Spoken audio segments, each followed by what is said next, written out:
Do you ever stop to think about your neighborhood? How it affects you? How it makes you feel? When you walk down the street, do you feel safe? Do you feel happy? Is there a corner store, a park, a school? How do you take stock of the neighborhood where you live and how it affects your quality of life? So we're on Hobart Street, where I've lived for 25 years. It's changed a lot in the quarter century that I've been here. Neighborhood's gentrified. You'll see lots of people walking their dogs, a lot of kids. Kids have actually grown up. My son was born here, he's 15, and a lot of kids have grown up with him, which has been kind of cool. How safe do you feel walking around right now? Oh, well, first of all, we're in the middle of a densely packed and somewhat crime-ridden city right now. But I've lived here for 25 years without any problems for me and my family, so I feel very safe in this area. It's a diverse, complicated neighborhood, but it's my neighborhood, and one that I've grown to love. So Ken, do you think this is a healthy neighborhood? I do. Okay. A lot of walking, a lot of families, a lot of people who know one another. Yeah, I definitely think this is a healthy neighborhood. So is there anyone who you think could describe for us what a healthy neighborhood is? I bet a lot of people could do that, but I certainly think 𝐂𝐤𝐬 could do that. When you walk into a healthy neighborhood, you know you're in a healthy neighborhood. You look at the kids and you see kids who are thriving. You see kids who are walking around in their neighborhood and not worried about walking around in their neighborhood. 𝐂𝐤𝐬 is a community developer who lives in Atlanta, Georgia. There's a lot of things you can look at in a neighborhood and get a sense of, is this a place where people are thriving? So you can observe it. Our neighborhoods, the places we live, they're built communities, built environments, infused with value by the institutions and people that support them. Think about your neighborhood, the school where you went, where your kids went. Maybe there's a local park you love, or a restaurant where you gather with your friends. Good neighborhoods support our quality of life and healthy longevity. Neighborhoods should support people. They should have the things that people need in their lives, want in their lives, to enjoy a rich, thriving experience in life and really be able to become part of the American dream. But not all neighborhoods are like that. Take East Lake Meadows, once a notorious section in the city of Atlanta. 𝐂𝐤𝐬 worked there. It was the place that was broken. Schools were broken, housing was broken, sewer systems were broken. All the things that should have been in place to support families were failing them. It was a really dangerous place to be. The crime rate was really high, at 18 times the national average. You know, when you start looking at the number of crimes that are reported, it gives you a sense of how difficult life was and how fragile life was. Over the last month, we've told you the stories of long-lived communities, like Presidio County, Texas, Co-op City in the Bronx, Wayne County, Kentucky. It's hard to think of 3 more different places in this country, but they're connected by the fact that they are healthy, stable, and safe places to live. Despite low incomes and sometimes very limited health care, if you live there, you have a good shot at a longer, healthier life. But what if that's not the hand you're dealt? What if you live in a failing neighborhood, one that has high crime rates, bad schools, environmental degradation? What if there are no jobs, no businesses, no grocery stores? What if the city fathers have intentionally built highways or railroad tracks so that you and people who look like you are isolated from the rest of the community? If you live in such a place, the odds of a long, healthy life aren't great. But in our next 2 episodes, we'll tell you success stories about longevity and urban poverty. One is a story about staying, one is a story about going. But both stories draw a path towards longer, healthier lives. From the Stanford Center on Longevity, this is Century Lives, Place Matters. I'm your host, Ken Stern. Today, a story about staying. Dimitri Carpenter and Valencia King have spent most of their lives in Woodlawn, just 4 miles north of downtown Birmingham, Alabama. Like Eastlake, it's been cut off from prosperity and plagued by poverty and violence. It was a lot of drugs, still is, but a lot of it. I mean, heavily. There was a lot of prostitution. There was a lot of broken homes, broken families. We would hear like gunfire from time to time, and I was like, okay, this is not good.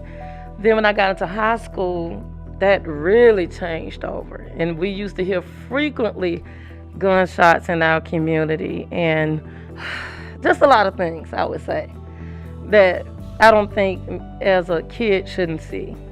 And then when I got older and I realized that we would have to fight to make it better.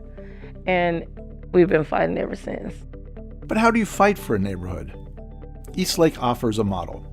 At one time, Eastlake was the most notorious neighborhood in all of Atlanta, maybe in all of the state of Georgia.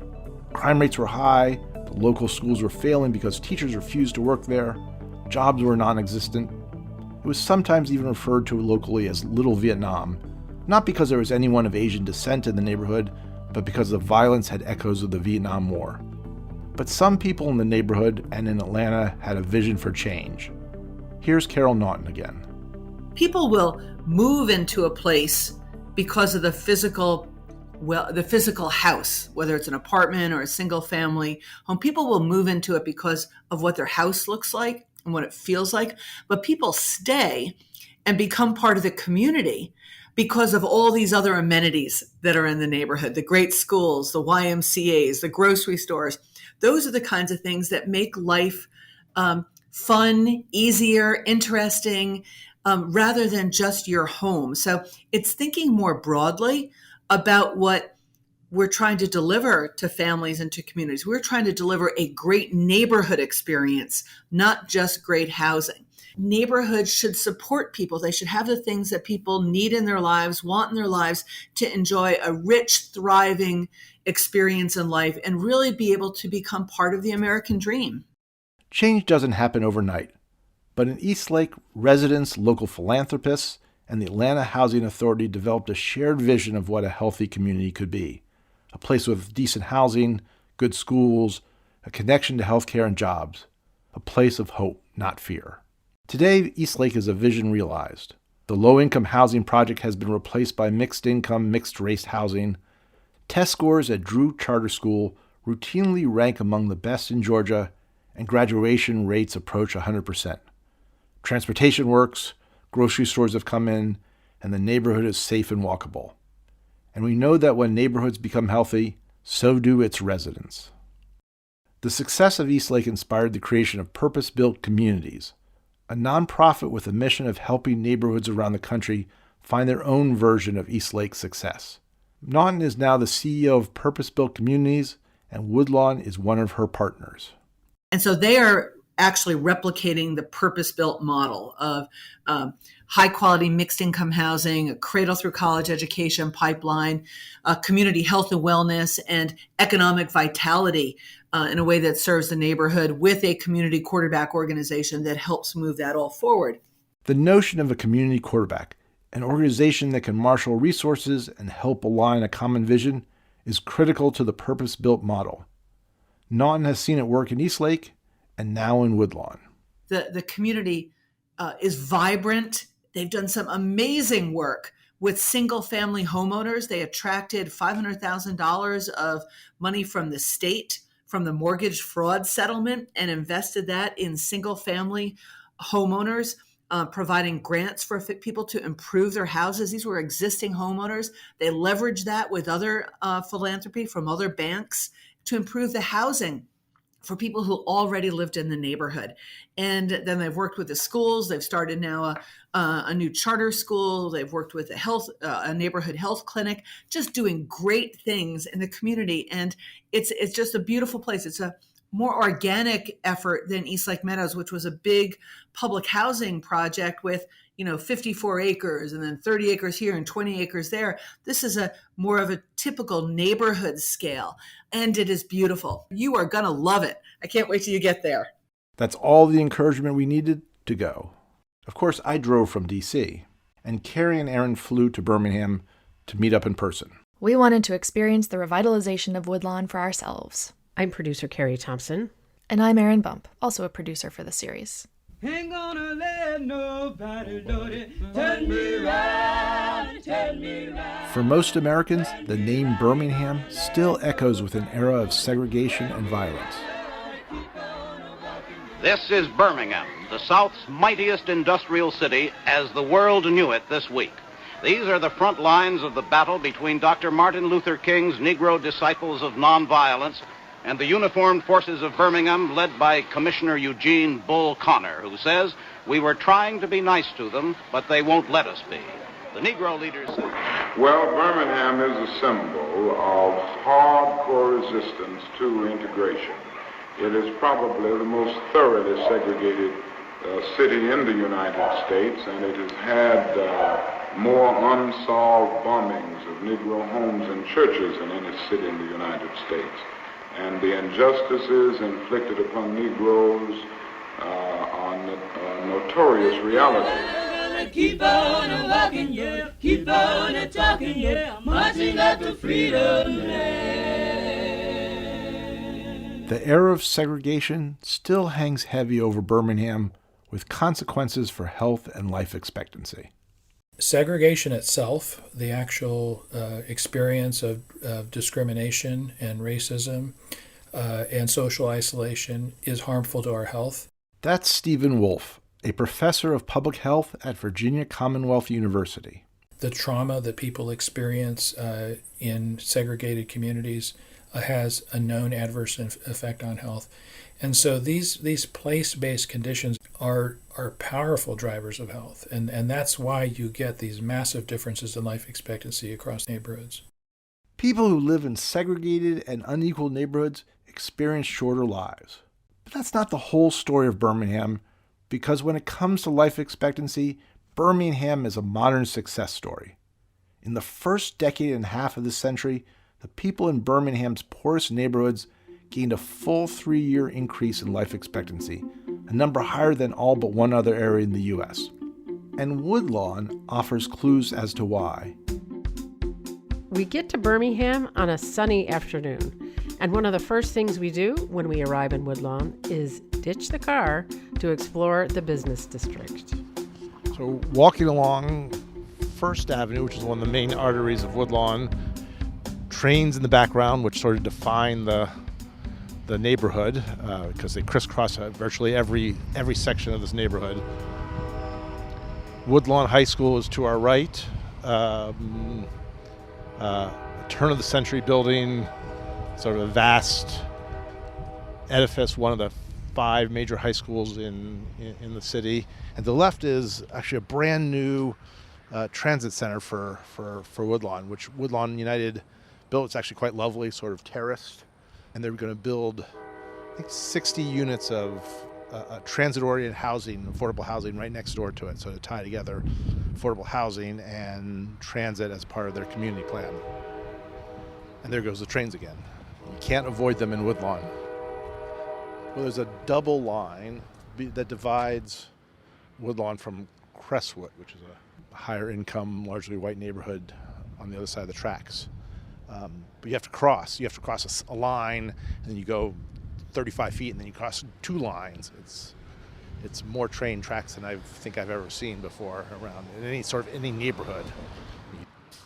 But look, I mean, you got sort of a tattoo parlor that's closed and a lot of vacant buildings. I mean, Woodlawn's come a long way, but it's got a long way still to go. But where has Woodlawn been? We stopped in to chat with David Fleming, the executive director of Rev Birmingham. Well, Birmingham was founded to make iron and steel. It was an industrial city, and it was well suited with the natural resources here to be a great and the kind of city that the Industrial Revolution loved. But then along came the end of the industrial age, and Birmingham had a lot facing it. It had the need to transition its economy really after World War II from a really industrial-based economy to something else, more service and otherwise. But it also had to face its problems of segregation and racial separation. So we had those dual threats that Birmingham had, and so that created during the 60s and 70s a very interesting and challenging environment for our city. We, of course, had, like every city, after World War II, as the nation suburbanized more and everybody owned a car, and it just forced a lot of people into suburban growth here. And then, of course, largely initially, white people were moving to get away from integration. At the genesis of the city, black businesses and every other business could locate anywhere in Birmingham. And you have to imagine that it was probably, I forget how many blocks it was a very small place. But African-American businesses were really developing alongside everyone else. Ivan Holloway is the Director of Urban Impact in Birmingham.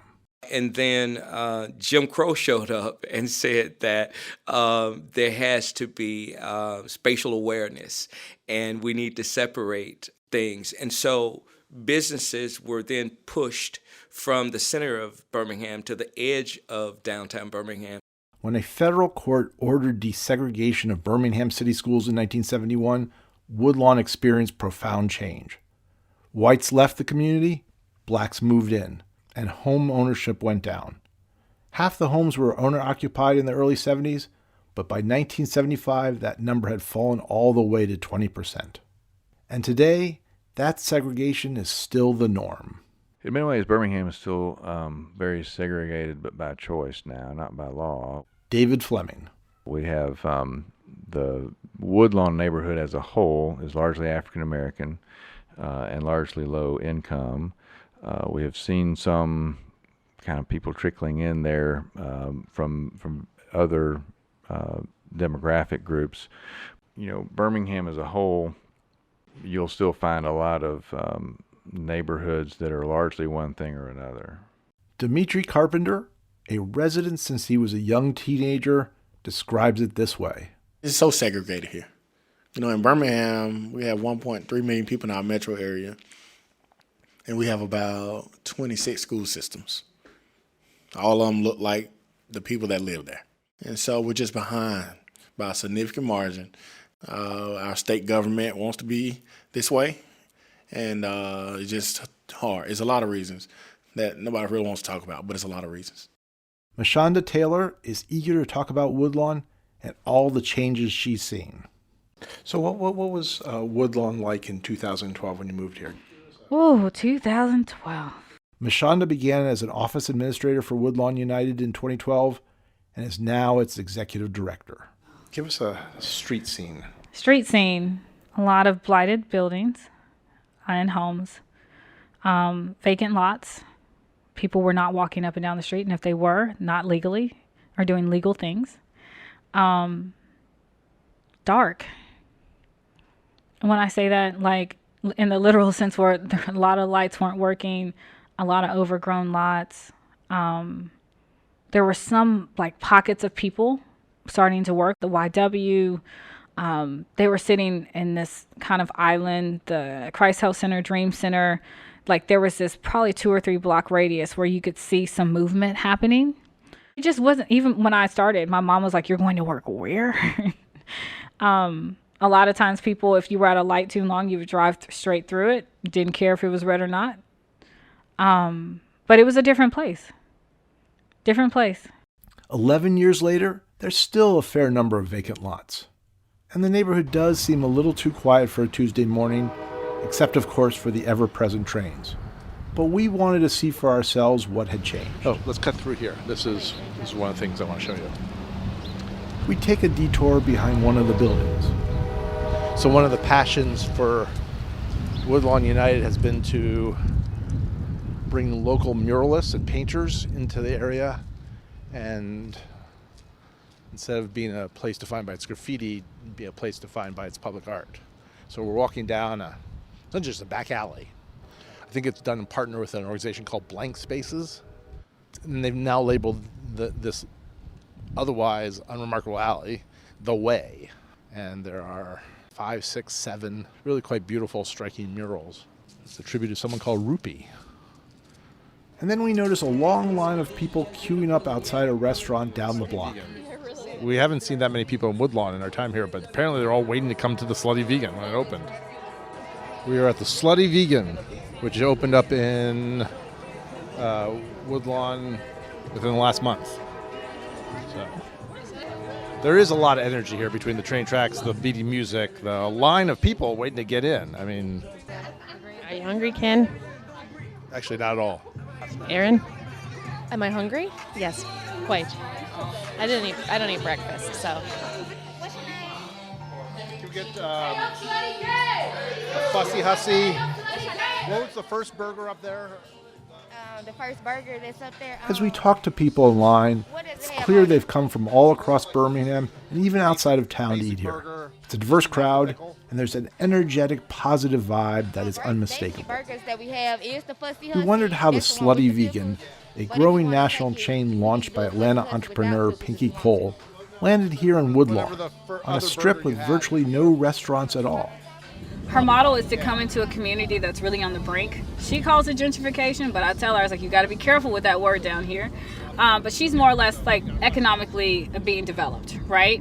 So she wants to buy a building, right? Mashonda Taylor volunteered to take us on a driving tour of Woodlawn. So she buys the building from Rep Birmingham. We work alongside her just to help with making sure that she is able to build, and almost 2 years later, she opens in Woodlawn.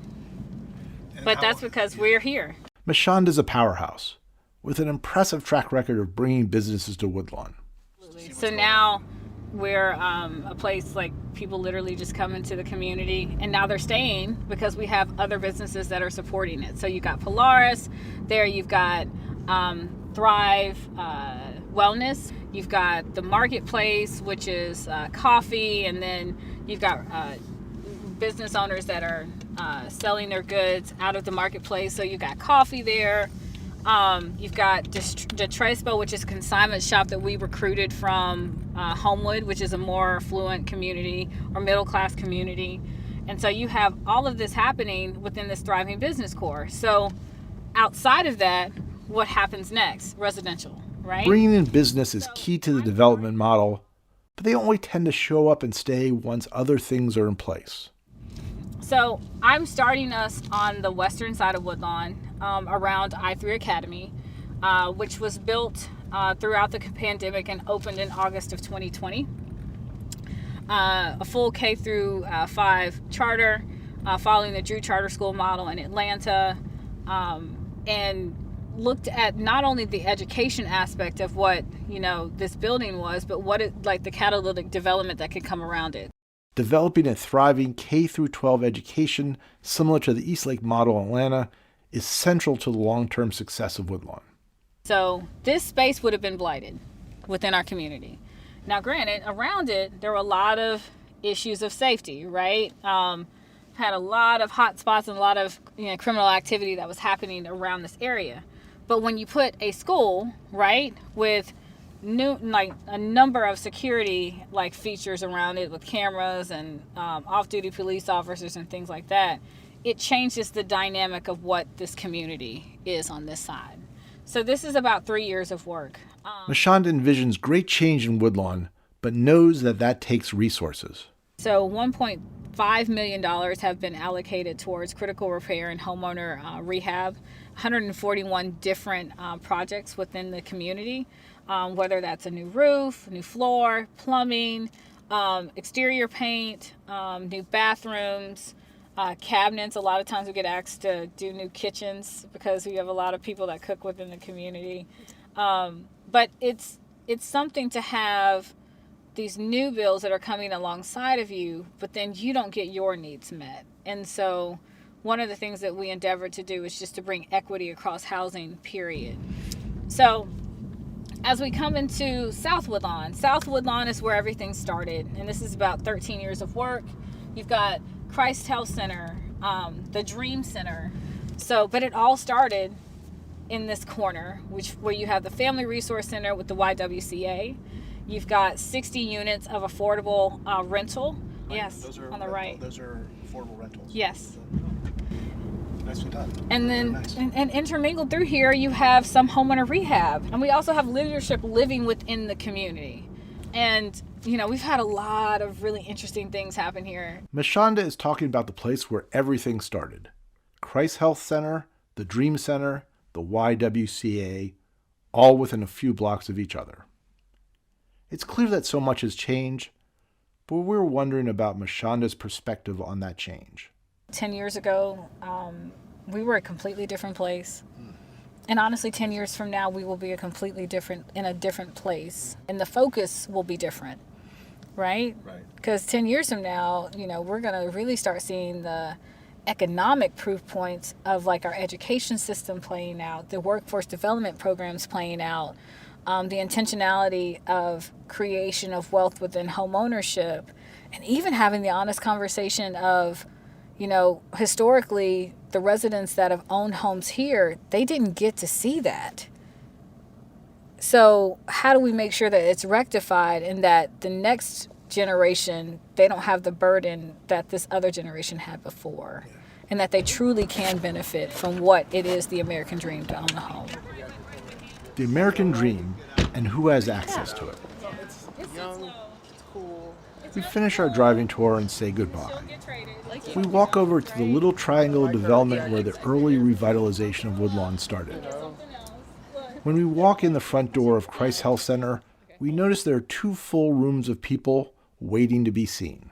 So we do all the things from family medicine, dental, pharmacy, and behavioral health. We do a lot of counseling and psychiatric work. So we see about 52,000 patients a year, and about 18,000 of those are unique people. So a very busy practice. That's Dimitri Carpenter again, the man we're here to see.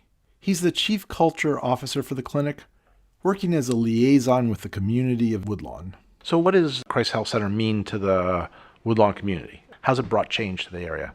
One way is because that it's been here 13 years now, so a lot of people have become familiar with it. They trust it easy. We've seen so many places come and go. I mean, from grocery store to restaurant to shopping options, whatever, they come and go. They don't stay. Christ Health Center has stayed. And Christ Health Center was one of the first things to come. You saw Christ Health Center, Church of the Highlands, Woodlawn United. Those were 3 of the entities that came and are still here. And that's why so many people trust it. We've expanded services here. We've hired from the community. About a dozen of our employees live directly around us. And so Christ Health Center has proven that we came to do what we said we were coming to do. So over the 13 years or so that the center's been here, how's the health of the community changed? Good question. I can't really measure that, obviously, but our doctors can. I think for me personally, I came in mentally unhealthy, physically even in a lot of ways because my blood pressure was high. I won't get in trouble telling my own business. My blood pressure was high, and I was just in a bad spot. Christ Health Center made me better. The people I met, the doctors who believe that they don't have all the answers. So a lot of places want to make people better. They want to heal the sick. Well, we want to heal the sick too, but we also want to make the person whole. And however that looks for the person, that's what we're committed to. So one of the departments I get to oversee is our case management department and our outreach. So I have case managers who work with people to connect them to community resources. A big part of our budget goes to that, where we connect people to resources. We pay bills for people. We provide bus passes to people. We pay for transportation options for people. And for a lot of other things that don't make sense to our board sometimes. But we like to take care of the whole people and families. I asked Dimitri how he ended up working at Christ Health Center. Well, I was 17 years old, and my dad was in prison since I was 3. So I didn't trust a lot of people. But there was one man who Dimitri met at the time who helped him turn things around. His name is Dr. Robert Record, the CEO of Christ Health Center, and they met in an unusual way. So I'm walking home from school, and there was a time in our country where you saw a lot of stuff with like police and Trayvon Martin. I don't know if you saw remember the kid from Florida getting killed by the Hispanic guy. There's a lot of police and black kid stuff happening. Like it was just new to the country. The media was amplifying it. It was loud. I was 17. I'm absorbing it. Don't know how to process it. Dad's been out of my life. Mom had 6 kids by 6 different men. None of them were in our life. So I didn't trust men. And for this white man to stop me walking home from school, I was just like, who are you? And he was with a group of other white people. And in Woodlawn, you didn't see white people unless they were school teachers, a librarian, or a police officer, just standing around. And again, my heart was a little black because of all things that were happening in the country. And also on top of my dad and all the other men who were not present and had been present, but didn't stick. So I just didn't trust people. I said, oh, who is this guy? Like, what did I do wrong? Like, what he want? I was just trying to process this thing. And he was like, hey, just want to tell you, like, what we're doing here. Don't care, though. And he started telling me about the outreach center that is next door, the health center that we're in now. I was like, oh, great. Y'all want to bring that to Woodlawn? He said, yeah, we want to bring it to Woodlawn. He said, we're coming for people like you, you know. He said, you seem like a great kid, and we want you to be a part of it. I said, yeah, I'm not a great kid, though. I said, I don't want to be a part of it. I wanted to be with my friends hanging out. He said, well, you can do that here. You know, it was the Dream Center. It was through a church called Church of the Highlands, which was one of the first entities to come to Woodlawn and lead the transformation, in my opinion. So started coming around and stuff, and he would become my mentor. Not knowing, though, he introduced himself as Robert, but he was the CEO of Christ Health Center and also a doctor. And he was just so personable, and I trusted him ultimately. And then we started dreaming about next steps. Well, my mom had a GED, and we didn't really value education in the house because my grandma didn't even finish high school, couldn't even write a paper, she couldn't read well. She grew up in a time where, you know, it was just different. So I was just like, we don't go to college, dude. Like, I don't want to go to college. Everybody in the hood was telling me I need to be like my dad. His name was Rodney. He was in prison, and they said, you need to continue where Rodney started, you know, run the streets. So I was a little conflicted, but I trusted him, and he told me, he said, you want to do something different? I said, yeah. I said, I'm going to work in a warehouse and make $15 an hour. That's what they were paying, and I said, I'm just going to get an apartment and a car. He said, no, that's not different. He said, I want you to create change. I want you to be a change agent. I want you to pursue something different. He said, you ever thought about college? I said, oh, no, we don't do that, dude.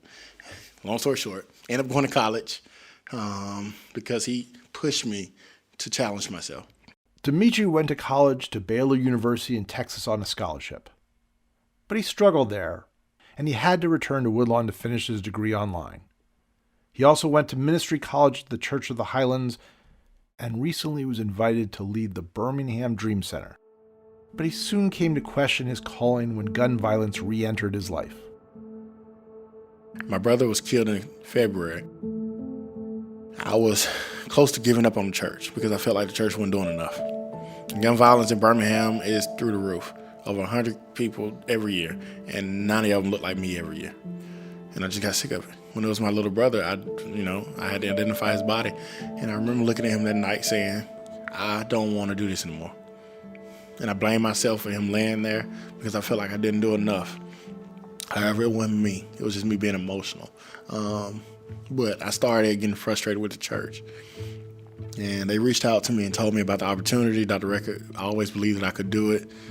And instead of saying no, I said, maybe this is God telling me this is the response that I need you to say yes to. You know, you want to do more, go do more.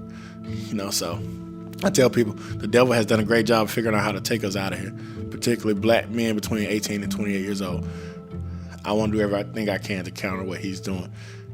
So the Birmingham Dream Center will be able to respond to that.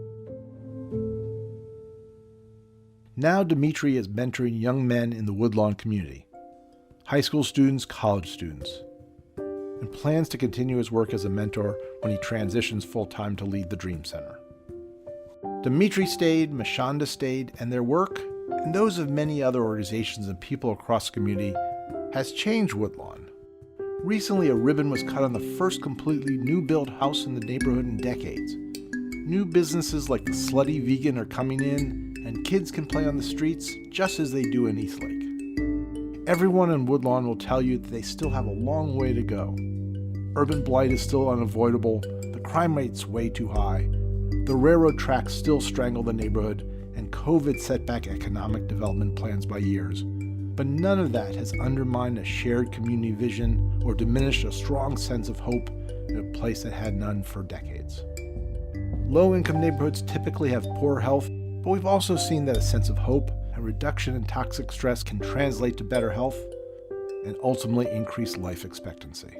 Which is what is happening in Woodlawn and across all of Birmingham. So we cross the tracks one final time. Carefully.